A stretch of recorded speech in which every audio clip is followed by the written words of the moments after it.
Junior doctors are going to be commencing a 5-day strike following failed negotiation with the government. Doctors have been going on repeated strikes since about 2024 because these doctors are asking for an increment in their pay.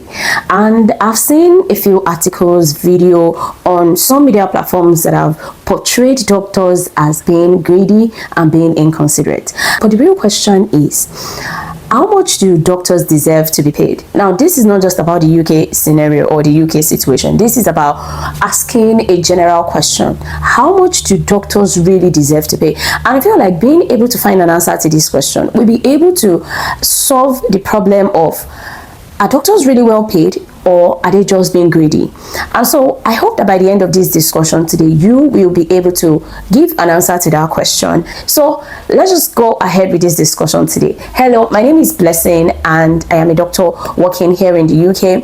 If today is your first time here, I want to say you're welcome to join us. So let me start this discussion with a short story. It just addresses a question of how much does a person really deserve to be paid. It's about a mechanical engineer who was hired by a ship owner to repair a fault in a ship.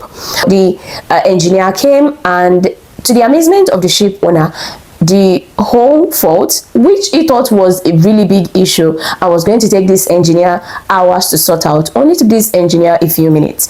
And so it gets back to the point of, oh, do you still want me to pay you what we agreed? I was surprised at the reply of the engineer. He says that 20% of the earning is just for his effort, for everything he has done, and the remaining 80% is actually for his knowledge. So it's more about his knowledge that is being paid for and not just his effort. And so if you want to prove this in the case of doctors, the question is, how much do doctors really deserve to be paid for their medical knowledge? And with how much doctors are earning in some societies, are they being well remunerated for their medical knowledge? Are they even being paid well enough for their physical effort?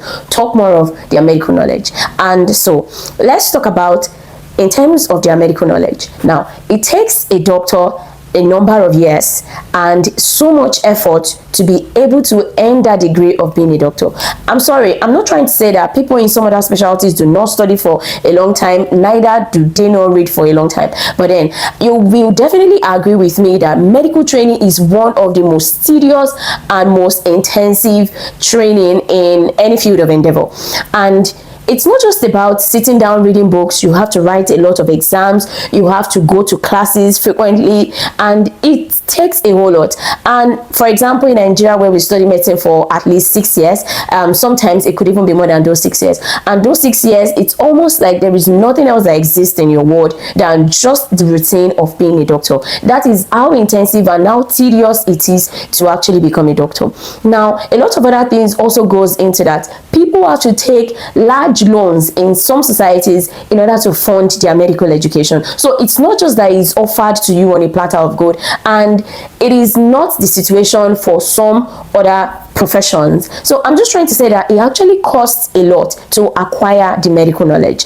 And so with what doctors are being paid, are they even being rewarded for their medical knowledge? Okay, so let's pause with the old medical knowledge talk and let's go to the physical aspect of being a doctor, the effort part. Why are those in the field of tech, in entertainment, earning so much, way much more than doctors? Because I'm sorry, I am not trying to undermine anyone's job or anyone's profession, but it's just funny that somebody who makes people laugh and make people and entertains people get to earn much more than somebody who is saddled with the responsibility of keeping other human beings alive. It's quite funny because this is what doctors do every day. Every day you are saddled with the responsibility of making decisions that could determine if a person is going to live or is going to die. And not just that, this job also involves some emotional aspects, some emotional components, because you're not just sitting in front of computers, you're dealing with human beings and their relatives, people in pain, people with chronic illnesses, people with terminal illnesses. As much as you're not the one in that situation, in order to be a good doctor, it is very important that to an extent you are able to really relate with the experience of your patient. And that is where the empathy, the compassionate part of being a doctor comes, which is actually an essential attribute or virtue that every doctor should possess. Another thing is, in the process of carrying out these jobs, doctors' lives are also at risk. Yes, sometimes doctors are exposed to infectious diseases, some which are life-threatening. I would have thought that COVID should have made the world realize how important doctors and other medical professionals are to any thriving society. But I guess maybe the lesson has not yet been learned. Doctors have to work long hours, long shift. And this shift is not just you're sitting on a chair and a table and then you're pressing some keyboards in front of you. No, this shift actually involves you standing for long hours, walking and running up multiple stairs all through the night. Can you imagine the horror of a doctor covering about 8 to 9 medical wards during a night shift? It could even be so bad that some days these doctors struggle to get a break in between because they are being called from everywhere all through the night. And that happens for a block of about 3-4 days. And before this person gets to have maybe like 1 or 2 days break, how much break is enough to make up for that time? But then I know you will say, oh, didn't we sign up for it? Yes, we signed up for it, but we didn't sign up for some of the issues that are coming with the job. And also in my defense, I guess a lot of people actually made the decision to go into medicine without having a very clear picture of what the profession entails. Yes, a lot of us get into medicine as teenagers and we do all of the home medical training until eventually we finish in our early 20s, and then we start realizing that, oh, okay, this is what it means to be a doctor. But at that time, a lot of investment has already gone into it that you can't look back. I feel like people might not really understand the burden or the weight of being the person to stand in between another person and death. That your decisions could determine if a person is going to lose their life or they are going to keep it. And this is what doctors have to deal with every day. Every day you have to bear that burden of ensuring you're making the right decisions, because you know that the wrong call can result in the death of another person. I don't think that there are so many professions that leaves you like that, feeling that way outside of the core medical professions. Yes, there are so many professions that they have improved their lives, they have made things better, but they don't have to deal with the burden of being responsible in a way for the lives of people. Correct me if I'm wrong, but I do not think that there is any profession that is so much at risk of litigations like doctors.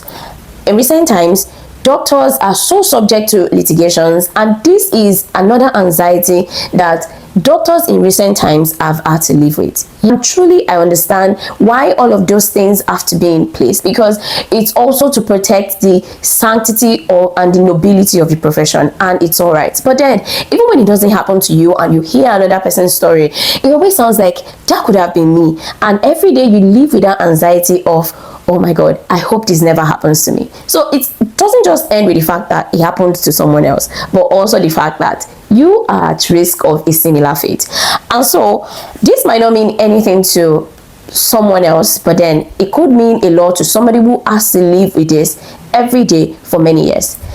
The funny thing is, even when you leave your place of work as a doctor, the job doesn't end there. With you carry with you the thought of a patient who is not improving despite treatment, a patient who has recently been diagnosed with a terminal illness, and you're wondering how you're going to break this to this patient, patient's relatives, how to break news to patient's relative that their beloved relative may not be able to survive that particular illness. It's a lot to deal with. But I know sometimes people might be like, oh, it's not what you're supposed to do. Yes, it's what we are supposed to do, but then it's also what we are supposed to be paid for. And just like I said before, in the course of carrying out the job, you are also not completely immune. You are at risk of being exposed to diseases, exposed to assaults from patients' relatives. You are at risk of burnout. You are at risk of poor work-life balance, social isolation. That is like the psychological and social aspect of the job. So really, looking at everything here, now this is not me trying to say that some of these things cannot happen in some other professions, but I mean that for doctors, for other medical professionals, these are the things they have to deal with every singular day. Rather than doctors spending their energy and time doing what they have been trained to do, which is to look after people, should they also have to stand on the streets and raise placards and ask for an increment in their pay? Anyways, I guess some societies understand that doctors do not have to go through this phase, and that is why it will almost be an impossible event to find doctors from such society having to go around the streets protesting for an increment in their pay. So I just want to know, what do you guys think about this discussion? Feel free to actually share your thoughts, and I'll see you again in the next video. Bye.